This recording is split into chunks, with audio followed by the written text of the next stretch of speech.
What's going on, people? Welcome to veve Investments. I appreciate you tuning in. On today's episode, we're going to be discussing Ecomi's partners and providers, and I've actually been able to find some pretty interesting information. So if you guys enjoy the content, make sure to like and subscribe. Comment down below what you guys want to see in future episodes. And without further ado, sit back, relax, and enjoy. Okay, so these are going to be the partners and providers that are currently supporting and investing in Ecomi. So what we're going to do is we're going to break this down into two parts. The first part is going to be covering half of these companies, and the second part, obviously, the latter half. Now, for part one, there is one company that I have not been able to do research on, and that is going to be OnStar. I cannot, for some reason, find this company online. Well, not for some reason. The reason why is because OnStar, the vehicle security or safety company, keeps popping up, and they have tremendous marketing online and SEO. Like you're scrolling for pages on Google and it's only them. If somebody happens to find this company online, can you please put the URL or domain for their website down below, and I'll be happy to add them for part two. First company we're going to discuss here is going to be CoolBitX Technology. Let's get into it. All right, so they're going to be based out of Taiwan. What they do is they build secure and user-friendly blockchain solutions, and they've been doing this since 2014. Now, there's a particular product that they have that I wanted to talk about, and that's going to be something called the Cool Wallet. So on the right-hand side, if you guys haven't picked up on it already, looks kind of familiar, right? And that's because I believe that is the Ecomi Secure Wallet card. So the Cool Wallet is a credit card-sized Bluetooth hard wallet that supports various tokens, including Bitcoin, Ethereum, Litecoin, XRP, and more.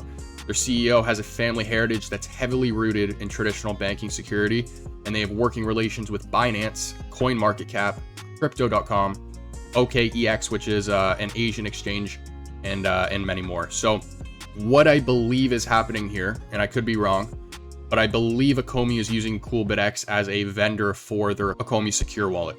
And then what they're doing is something called private labeling. So I can purchase a product from a supplier over in China at a very low cost, and then I can negotiate with that supplier to put my logo for whatever brand that I'm running on that product. So although I didn't create the product, I now have a new product to offer under my brand, right? Just an example, but I'm pretty sure Ecomi is doing the same thing here. So they're probably purchasing these cards from CoolBitX. They're private labeling the cards, putting their own branding on the card, right? Like their logo, the word Ecomi, that type of stuff. And then they just marked it up and are selling it at a higher price than what they pay for it. I've never heard the team talk about these companies before, so I'm just making the assumption that this is probably, the reason they have the relationship. Obviously, the card looks identical. It's just the branding that's changed. Next up, we're going to have a company called Big Red Button Entertainment. So they are based out of the US, and what they've been doing is making games since 1992. They've passed working relations with EA, Google, Universal, Niantic. Niantic is the team behind Pokemon Go, and many more. And in their words, we take on a full suite of development, whether driving or following creative direction or assisting in specific disciplines or moments of production. And then on the right-hand side are just some examples of games that they've created as a gaming studio. So we got the Arc Slinger, Sonic Boom over on the Wii U. We got the Divergent series, great movie series. Crash and Burn, and John Wick's VR. I gotta mess around with VR more.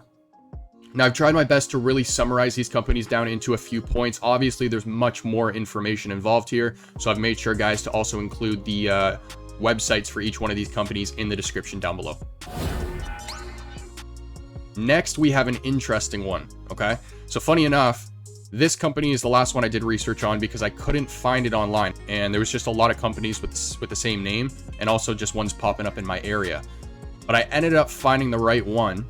And when I came across this company, there's some really interesting information to dissect here. So the Retail Management Group, it's a New Zealand-based company that was established back in 2006.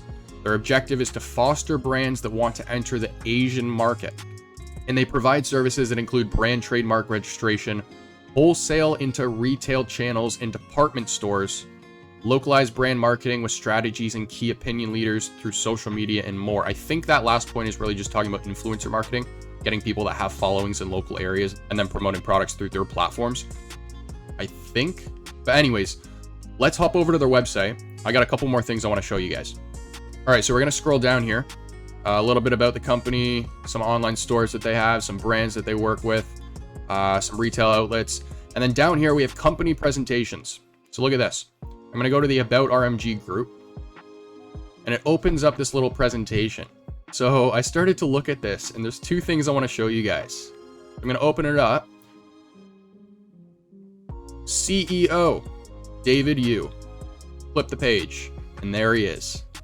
So David Yu is actually the CEO of this company. Got a little bit of insight into his story for anyone who wants to read that. But I said two things I wanted to show you. So flip the page once more. Right-hand side, affiliated businesses. Lord of the Rings, Star Wars, Pokemon, DC, Hobbit, Dungeons and Dragons, Final Fantasy. This is one I find interesting. Going back to episode 22, we were talking about Marvel Mighties, right? Potentially becoming Fidgetals. Marvel and Funko Pop right next to each other. But these are some big oh my god, I actually didn't even notice. Yu-Gi-Oh! That's a huge one as well. But definitely some huge brands. And of course, with David being the CEO of this company, something to note, he is affiliated with these brands, right? Even going back to the homepage of the website, you got companies like Bentley, who are in the same auto group, for those who don't know, as Lamborghini, which they just announced at the past Econ. So like I said before, guys, if you got some time, I would definitely encourage you guys to check this one out. I'll make sure to put the website link in the description down below. Next one, we got Tokidoki. I am going to brush past this one real fast because most people watching these videos probably know this brand by now, but Tokidoki is a Japanese-inspired lifestyle brand that created back in 2006 by an artist named Simone Legno. I am probably butchering that, but it's on screen. They produce apparel, footwear, accessories, and other products using art, cartoon characters, and the logo itself, and they're based out of Los Angeles, California. Next company on the list, another popular one here, OpenSea. So founded back in 2017, OpenSea is the world's first online NFT marketplace. You can use their platform to buy and sell digital assets with both crypto and fiat currencies. They currently have nearly 1.3 million users, 2 million collections, and more than 80 million NFTs offered. And then this is going to be the platform, guys, that lists some of the world's most famous NFT collections. So you got, CryptoPunks, Bored Apes. You're going to have Fish, which is Mr. Block McBlockchain in the community's collection, and many more. Next up, we're going to have Pixion Games. So Pixion Games is a gaming studio, right? The main game that they're responsible for is going to be what's on the right-hand side there, Fableborn. I'll toss some video on screen to show you guys what it looks like. But in their words, we believe multiplayer games are too hard to master without a significant time commitment. By making games accessible, everyone can compete at their own pace. So they have veterans from game studios like Blizzard, Riot, Sony, Wargaming, Ubisoft, and more. And using blockchain technology, they create a competitive environment that they call Pixion League, where players can compete to win rewards that they truly own. So in this case, what they're referring to is NFTs. Now they're going to be based out of the UK, and this is a particular company that a lot of the YouTubers back in the day actually made some videos on, because there was speculation that Pixion Games was helping veve create their Veveverse. Now this has never been confirmed, but obviously you guys have been watching some content up on the screen, so this is an example of, what they're capable of. Next up, we're going to have a company called Titan Block. So Titan Block is an investment and advisory firm based out of the UK that focuses on empowering decentralized economies. So they provide their portfolio companies with unparalleled reach, support, and guidance, enabling them to scale internationally. And in their words, we invest in and support visionary founders of early stage ventures, haha, David and Dan, which propel and embody the imminent trusted data economy. So I'm not going to sit here and pretend like I know what any of that means, but the most important point here is that Titan Block is an investment and advisory firm. And last but not least, on today's list, we're going to have a company called Juego Studios. I'm not exactly sure how you pronounce that, but they are based out of India. Now, this is another interesting one.